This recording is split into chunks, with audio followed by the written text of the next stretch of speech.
Welcome to the art of narrative translation. Translation is far more than converting words from one language to another. When we translate narrative, whether fiction, memoir, or cultural stories, we are preserving the soul of a work while giving it new life in another language. The typewriter before us represents the timeless craft of storytelling and the written word. Over the next few slides, we'll explore what it truly means to be a narrative translator, the challenges you face, and the techniques that transform good translations into great ones. One of the hardest truths in narrative adaptation is this: every adaptation has at least one scene that does not make the cut. And often, ironically, it is the scene the author loves most. This isn't about carelessness or disrespect for the source material. Rather, it reflects the fundamental differences between storytelling mediums. What works beautifully on the page, a treasured moment, a favorite digression, a character beat that resonates in prose, may not survive the visual and temporal demands of film or television.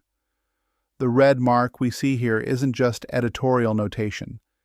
It represents the difficult negotiations between artistic vision and practical necessity that define every adaptation.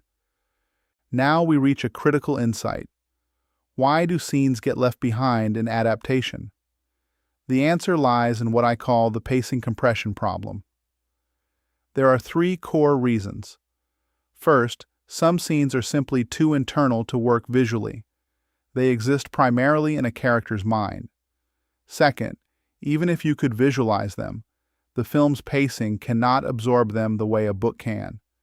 And third, the screen simply cannot replicate what the book does better. When an internal scene from the source material meets the constraints of cinema, something has to give. This compression is inevitable, and understanding it is key to appreciating why the best adaptations aren't the most faithful ones. They're the ones that strategically know what to leave behind.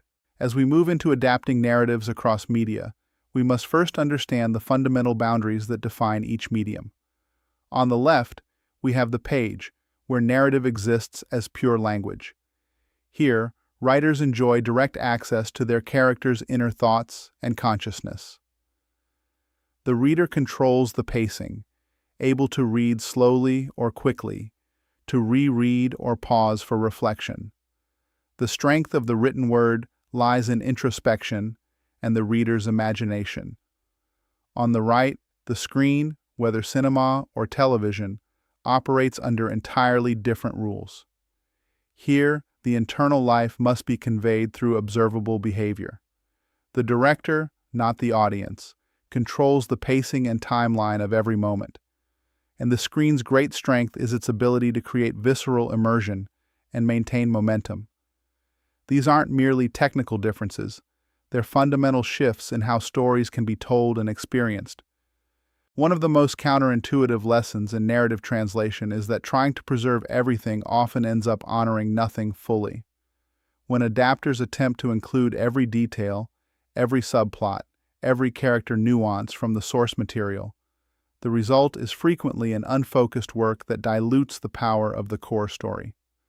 The most successful adaptations make bold creative choices about what to emphasize and what to reimagine, understanding that true fidelity means capturing the spirit and impact of the original, not necessarily every literal element. When we let certain scenes go in translation, we're not losing the story. We're recognizing that it now lives in a different form with different strengths. Consider this example. A screenplay might simply show us an exterior of a misty landscape with a solitary figure, the wind howling, then fade out. In the novel, this might have taken pages of introspection and atmospheric description. On screen, the image, the sound, and the actor's presence do the work instantly. This is what we call the translation gradient, the recognition that each medium has its own narrative economy. What one medium conveys through words, another conveys through visuals and sound. The story hasn't diminished. It's been reimagined for maximum impact in its new form. Adaptation is fundamentally a process of refinement. We take raw source material, whether that's a novel, article, or research, and subject it to intense scrutiny. The unnecessary burns away.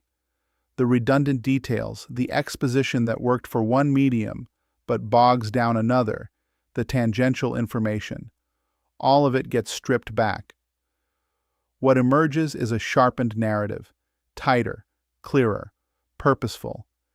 This is the forge of adaptation, not destruction, but transformation through selective pressure. Here's a question for anyone who's worked on an adaptation. Which kind of scene was hardest to leave behind? The quiet ones or the dramatic ones? This question gets at something deeply personal about the adaptation process. Quiet scenes often carry irreplaceable character nuance and emotional depth from the source material. But dramatic scenes, while seemingly easier to cut, are often the moments audiences most anticipate seeing brought to life. Every adaptation demands difficult choices about what serves the story we're telling on screen versus what we're reluctant to lose from the original work. As we conclude our exploration of narrative translation, I want to hear from you. If these concepts around adapting stories across different mediums, whether from manuscript to screen or through the lens of new technologies, resonate with your creative practice, I'd love for you to engage with this post. Like it, and leave a comment with the word "forge." This simple action helps us build a community of storytellers committed to the craft of narrative translation. Join us in the Forge, where screenwriting, emerging filmmaking technologies, and the art of adaptation converge.